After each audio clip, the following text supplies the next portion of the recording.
Good morning mga kapubeng tisoy. Kung bago ka pa lang sa channel ko, paki-like lang, share. Ano ba yung tinitingnan? Uy, puso pala. Yun. Okay. Ito pala ang gagawin niya. Tutusukin lang niya yung puso. Technique lang yan. Para lumaglag to. Tusok. Tapos ito, mukhang natataranta yung baka akala niya siya ang kakainin. Hindi pala. Ito pala yung gagamitin ko. Tupperware at saka itak. Kasi koleksyonan ko muna yung puso na kinukuha ko ngayon. Ito pala ang pagkain ko ngayon sa tanghali ko, breakfast.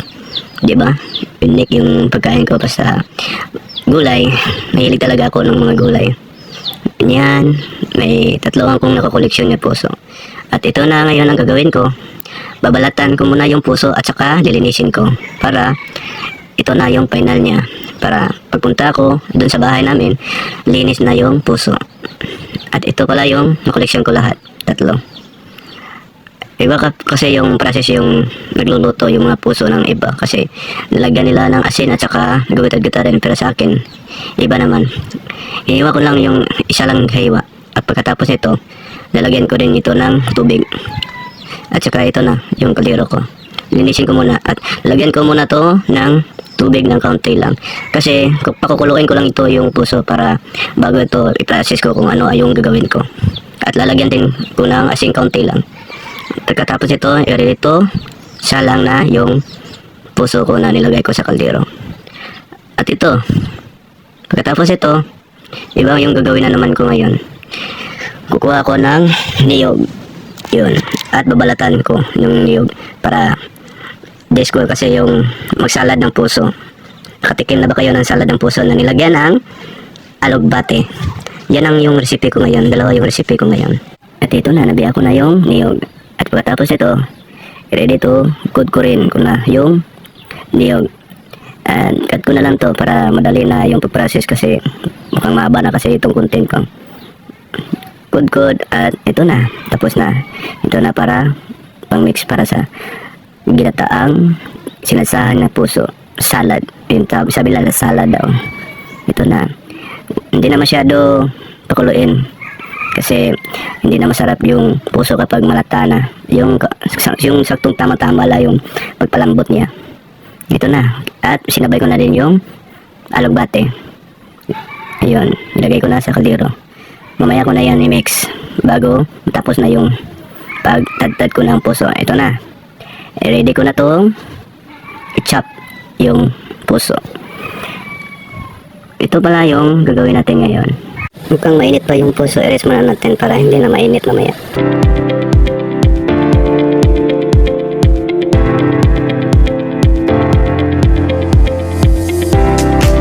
Ito na ang gagawin ko. In-slice ko muna yung kinuha ko muna yung matigas niya na part sa puso.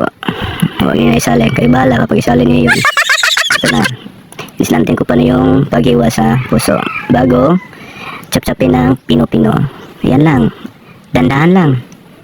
Kasi makakain din kayo kapag hinihinay lang gagawin nyo. Kadalasan kasi, baka masugatan kayo dahil sa magmadali kayo. Ito lang ang pag-process sa puso ng salad.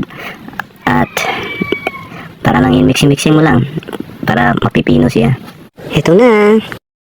And finally, tapos ka na yung recipe kong pang salad ng puso. Ito na pala yung ingredients niya. Ito na, ingredients na po tayo. Una natin gagawin, luya. Babalatan muna natin at nipis-nipisin yung luya bago pinupinuhin ang pag-chop nito ng luya para masali mo pagsubo kapag kakainin. Kapag malaki kasi hindi magaan mapansin yung luya. Sayang na kapag yung luya dili mo masali makain. Para hindi na mapansin yung kasing laki ganyan. Mas dapat pinuhin talaga yung pino. At saka yung onion, ganun rin, pipino-pinuhin din. Para mas maganda kasi yung mapino lahat yung mga sangkap niya na inilagay mo sa puso. Yun na, tapos na. At saka sibuyas dahunan. Ganun rin, pipino-pinuhin din. Yan lang ang paggawa ng salad. Mas maganda may kamatis pero sayang walang kamatis kasi ito lang ingredients ko. At ito na finally, yung gata niya. At suka. Katantama lang karamihan yung suka niya at saka di yung maasim yung suka. Yung bagong kuha ng galing sa niyog. Yun, kumut-kumutin yung sapal para lumabas yung gata. Yun na. And sasalain natin ngayon. Yun, yung special niyang gata, espiso.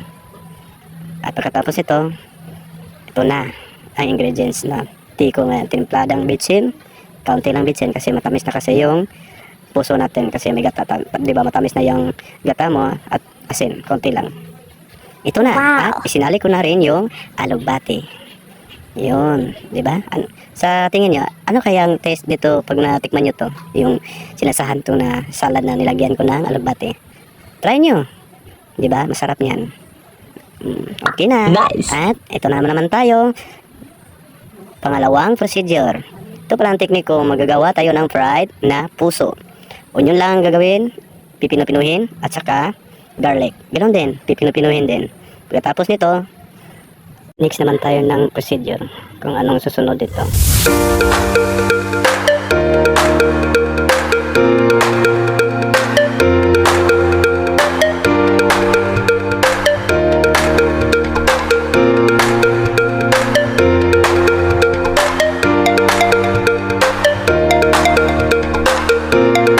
Ito na, ready ko na yung puso ko na sinap ko na pino-pino. At mix ko to lahat sa mga ingredients ko na ni-ready ko. Ito na. At lagyan ko ng bitsin. Kaunti lang. Baka makakalimutin tayo kapag marami-rami yung lagay mong bitsin. At pagkatapos ito, lagyan ng isang itlog. Yun. At halu-haluin. At di mawawala yung black pepper. Kaunti rin.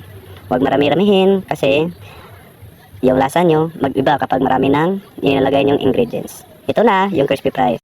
At ilalagay ko din sa minix ko na. Paalala lang, huwag ramihin. Baka pumangit yung lasa nyo kapag masyadong marami ang nilalagay yung crispy fry. Katamtaman lang, ganyan. Mixing nyo lang, halo-halo at mikos-mikos. Yun. Tapos na, i-ready to. Salang ko na. At sinunod ko na yung oil. At hantayin na, mainit na yung oil. Yun. Sinalang ko na yung fried na puso. Yun. Diba?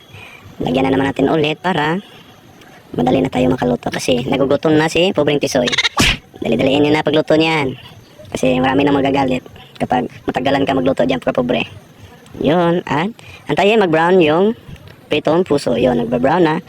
At pagkatapos nito, pwede na, ready to ihain. Ito na. Luto ko na yung fried na puso. Sa tingin nyo, ano kayang lasa nito?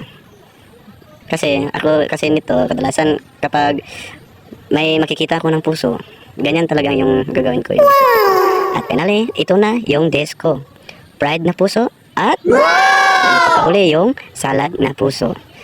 And, di ba, sulit yung umaga natin kapag ganito yung ulam mo.